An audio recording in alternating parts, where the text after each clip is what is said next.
Hey, what's going on, guys? Jaxx the Bearded Hiker here. I'm going to cook you guys up a steak and ale pie today, and the ale being Guinness. Now, you don't have to use Guinness. You can use any other dark ale that tickles your fancy. So I'm going to show you guys what's in it. So let's get busy. One of the first ingredients you guys are going to need for this recipe is some mushrooms. You're going to need about 8 ounces of mushroom or half a pound. I happen to be using these gorgeous chanterelles here, but you use any kind of mushrooms of your choosing. All right, so the next stars of this goat show is going to be 2 onions chopped, 3 ribs of celery chopped, 3 carrots chopped, and about 3 cloves of garlic.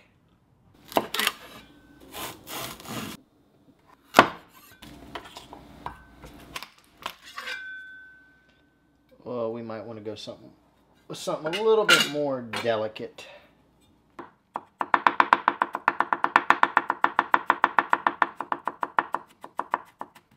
All right, we can make light work of these onions by using our handy dandy little chopper here. I'll leave a link in the description on Amazon in case anyone's interested in one of these. If not, certainly could chop these up by hand.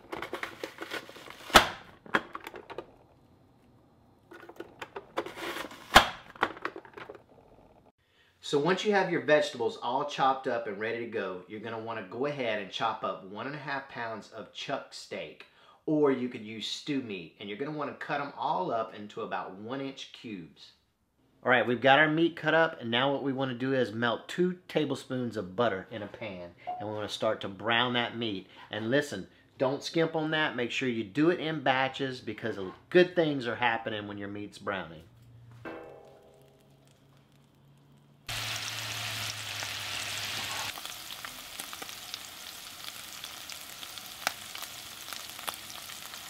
Meat's browned up. Another tablespoon of butter. Melt that down. Then while that's melting down, we're going to go ahead and throw in our mushrooms. All right, in goes the rest of our vegetables here. All right, we're just going to saute this up until we get them wilted a little bit.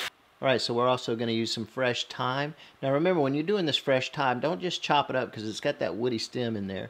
So all you got to do is just take it like this and just pull forward, just like that.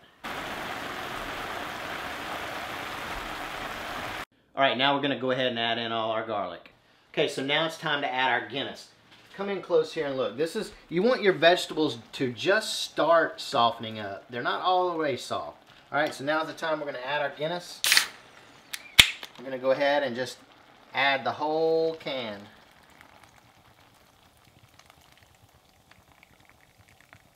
And then we're just going to cook this a little bit longer and reduce some of this liquid off. Okay, we've put our Guinness in here. We've cooked it for about 3 or 4 minutes. Now we're going to add in 1/4 cup of all-purpose flour. Stir that in. All right, we got our flour mixed in there pretty good. So now we're going to add 1 cup of beef stock. And next, we're going to add in 2 tablespoons of tomato paste. Sorry if my arm's in the way.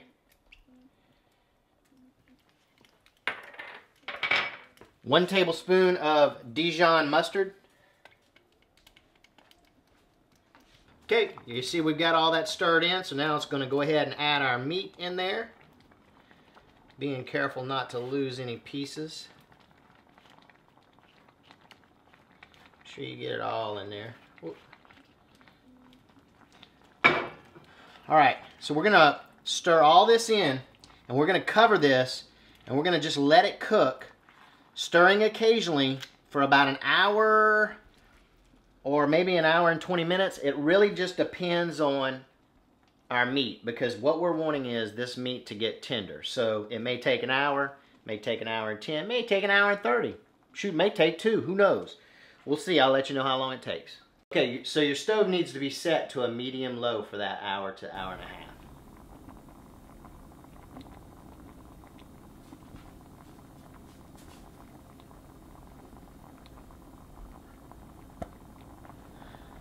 So it's been about 2 hours. We have seasoned with salt and pepper during this whole process of coming in here every 15, 20 minutes and stirring it. Also, you need to keep in mind, you may need to add some liquid as you go. It just depends on how much liquid you're releasing while you're doing this. All right, so what we have here, guys, we've cheated a little bit and we've bought some store-bought crust, but if you feel froggy and want to make your own crust, go ahead. So we're going to take, and we have 2, as you can see here.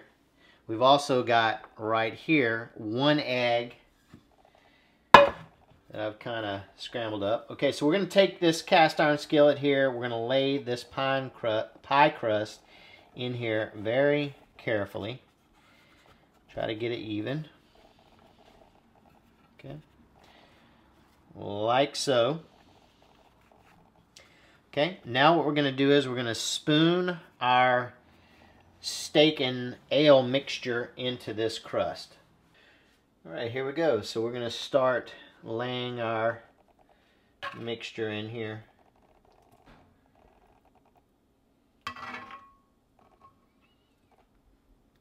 We're just going to keep doing this until we get it about halfway filled up. Alright, so here's our other pie crust. What we're going to do is, I'm going to be careful. Don't go all the way to the edge or across. You're going to start roughly in the middle here. I'm going to do something like this. Lightly score it. Okay, we've got our other pie crust. Let's go ahead and lay that on top like this. Oops. Alright, and we're just going to press around onto the other pie crust. Just like so.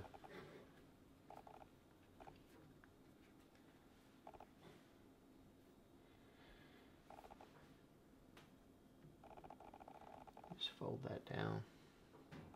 So as you can see, now that we have our pie crust on here, we're going to go ahead and put a little egg wash on here. And just do the whole thing.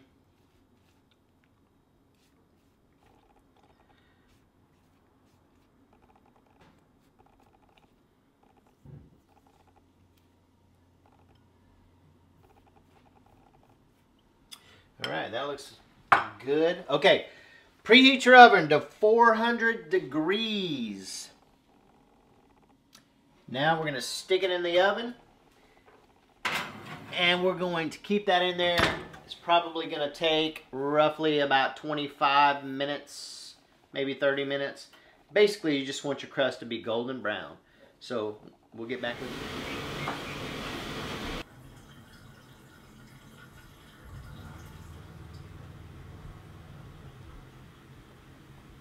All right, piping hot. Just pulled it out of the oven. And it looks fantastic.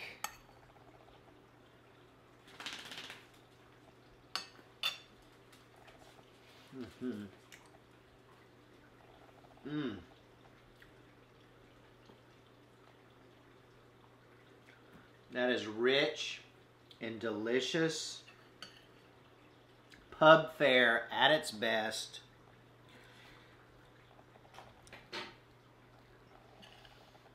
I'm going to do it again. Steak and ale pie, guys. Do it.